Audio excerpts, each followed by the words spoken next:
हाय दोस्तों, हमारे YouTube channel Wasim crazy में आपका स्वागत है। मैं हूं वसीम अहमद। तो दोस्तों, जैसा कि आप लोगों को पता है कि अभी बिहार में पंचायत चुनाव होने वाला है, तो आज मैं जाले प्रखंड के रेवढ़ा गांव में मौजूद हूं और आप देख सकते हैं कि हमारे साथ में संजीत कुमार मंडल जी हैं। मंडल जी इस बार मुखिया का इलेक्शन लड़ने वाले हैं, तो इनसे मैं आज कुछ पूछने वाला हूं कि अच्छा खासा जवान है, देखने में भी जवान लग रहे हैं और अच्छा जॉब भी करते हैं आप कलकत्ता में। तो हमको मालूम पड़ा कि आप इलेक्शन लड़ने वाले हैं, तो हमको रहा नहीं गया। मैं आपसे ये पूछना चाहता हूं कि आप मुखिया के इलेक्शन में क्यों लड़ना चाहते हैं? आप इतना अच्छा नौकरी छोड़ करके आप क्यों लड़ना चाहते हैं? तो चलते हैं दोस्तों संजीत भाई की ओर। ठीक है। संजीत भाई कैसे हैं? बहुत अच्छे हैं। सबसे पहले मैं अपने पूरे ग्राम वासियों को, अपने साथियों को, अपने भाई बंधुओं को, सभी को मेरा सादर प्रणाम। और मैं चुनाव लड़ने का मेरा मिशन ये है, मैं चुनाव में इसलिए आया कि मुझे अपनी विचार को अपने पंचायत में शिक्षा, स्वास्थ्य, ये सब चीज़ के लिए हम लड़ने के लिए आए हैं और हम ये लेके रहेंगे और लाएंगे जीतने के बाद। दूसरी नंबर बात यह है कि हमारे यहाँ पे बहुत तरह की ऐसी चीज़ें जो अभी कमी है। रोड बहुत जगह नहीं पहुँच पाई है, गली में कुछ काम नहीं हुए हैं, तो उसको भी काम करने की कोशिश करेंगे जीतने के बाद। संजीत जी, मैं आपसे ये पूछना चाहता हूँ कि आप मुखिया का इलेक्शन क्यों लड़ना चाहते हैं? आखिर क्या वजह थी कि आपने अपना जॉब छोड़ करके आप चाहते हैं कि मैं मुखिया का इलेक्शन लड़ूं?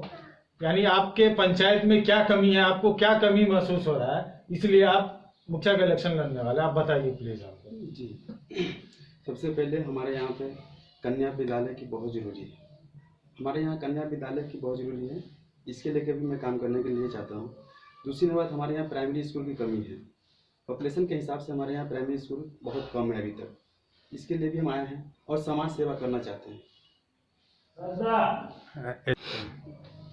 यानी समाज सेवा में तो बहुत कुछ आता है। यानी समाज सेवा में आप क्या क्या करना चाहते हैं? हाथ पैर दबाना चाहते हैं या और भी कुछ अलग करना चाहते हैं? नहीं, ये हाथ पैर दबाने की बात नहीं है। इस समाज में बहुत तरह की काम होती है, समाज को बहुत तरह की जरूरत होती है, जैसे रोड है, बिजली है, पानी है, स्कूल है, स्वास्थ्य व्यवस्था है, ये सब चीज़ पे हम काम करना चाहते हैं।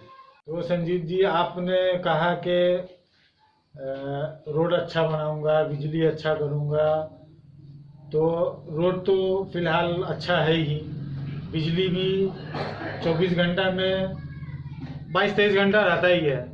और आप तो बेहतर देख ही रहे हैं कि नल जल योजना हमारे मुखिया जी लोग बनाए हैं, किस तरह चल रहा है, नहीं चल रहा है, वो तो आप देख ही रहे हैं। तो इसमें आप यूनिक क्या कुछ नया करना चाहते हैं, वो हमको बताइए।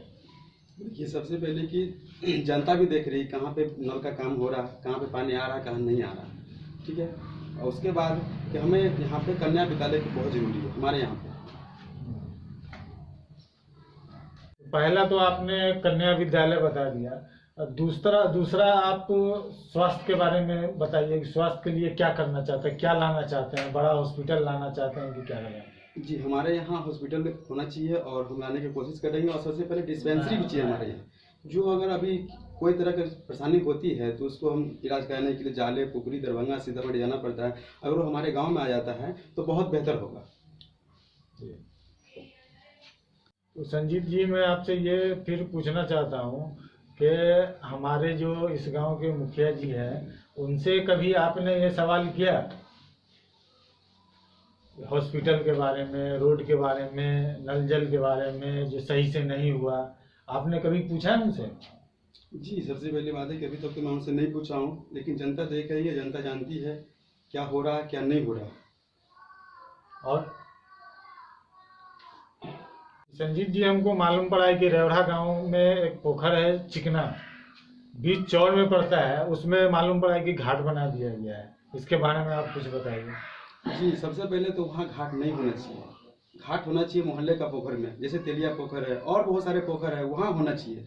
लेकिन वहाँ ना बना के वहाँ बना दिया गया, जो सरकार के पैसा का दुरुपयोग किया गया है। उससे जनता का क्या फायदा हो गया? अभी सूखा पड़ा है तो भी लोग वहाँ नहीं जा पा रहा, आने वाला कुछ ही समय में बारिश हो जाएगा तो वहाँ लोग जा नहीं पाएंगे, क्या करेंगे वहाँ जाके?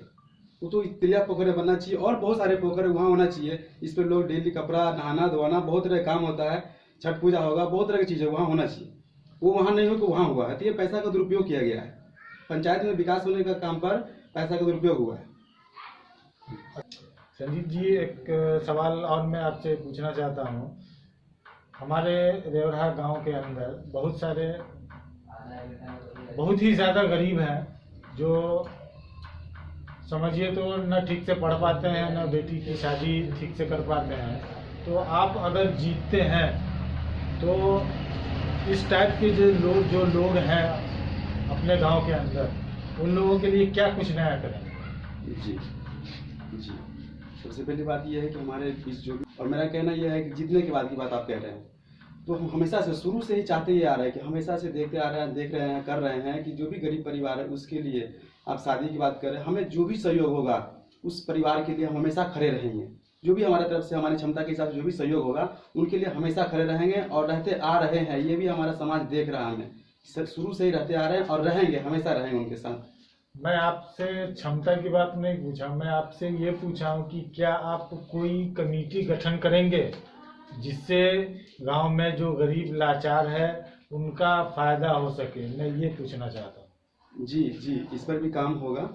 अभी मैं आपको क्या बताऊँ, इस पर भी काम होगा। हमारे मन में उठ रहा है और एक सवाल हमारे मन में ये उठ रहा है कि हमारे समाज के अंदर हिंदू हो या मुसलमान हो, बहुत सारे नौजवान ऐसे हैं जो बेरोजगार है, घूम रहे हैं। नॉलेज तो है, डिग्री है, लेकिन उनके पास नौकरी नहीं है। तो आप क्या बोलना चाहते हैं? जी, मैं ये कहूँगा, सबसे पहली बात ये है कि आप बेरोजगारी की बात कर रहे हैं और कहाँ से क्या लेके आएंगे। सबसे पहले हम अपने अंदर एजुकेशन लेके आएंगे, अपनी विचारधारा को सही रखेंगे तो किसी भी जगह से अपने हम रोजगार को लेके आ जाएंगे अपने गांव में, और लेके आएंगे। जरूरी है एजुकेशन, एजुकेशन रहेगा तो हम कहीं से भी छीन के ला सकते हैं।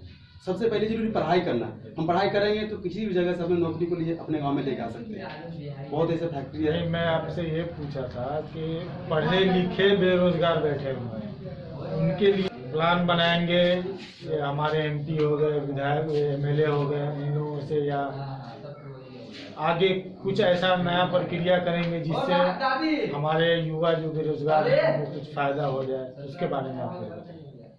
जी देखिए, ये तो हमारे बिहार गवर्नमेंट का काम है, बिहार गवर्नमेंट कर भी रही है और आगे भी होगा।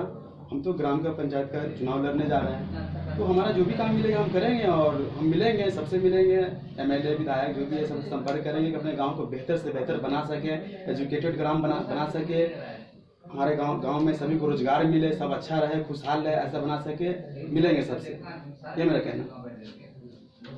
ठीक है संजीत जी, आपसे बात करके बहुत खुशी हुई।